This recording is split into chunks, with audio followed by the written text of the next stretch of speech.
Cabin ব্যাগেজে generally laptop, important document ইত্যাদি জিনিস রাখা ভালো, যাতে হারানোর কোনো প্রশ্ন না থাকে, কারণ কেবিন ব্যাগেজটা হাতছাড়া হয় না।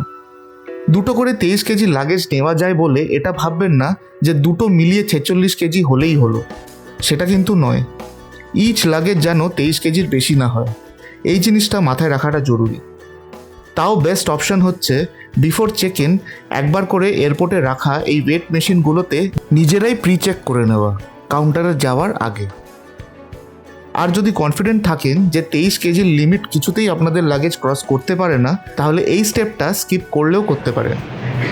অনেক কম, আরও বেশি জিনিস নেওয়া উচিত ছিল। চুপচাপ বস। ওয়েট তো চেক করা হলো, কিন্তু চেক ইন কাউন্টার এখনও খোলেনি। বাড়ি থেকে বেরিয়েছি প্রায় 4 ঘন্টার ওপর হয়ে গেছে, খিদেও পেয়েছে। এখানে এয়ারপোর্টের বাইরের দিকটায় খাবারের দোকানপাট কিছু নেই বললেই চলে।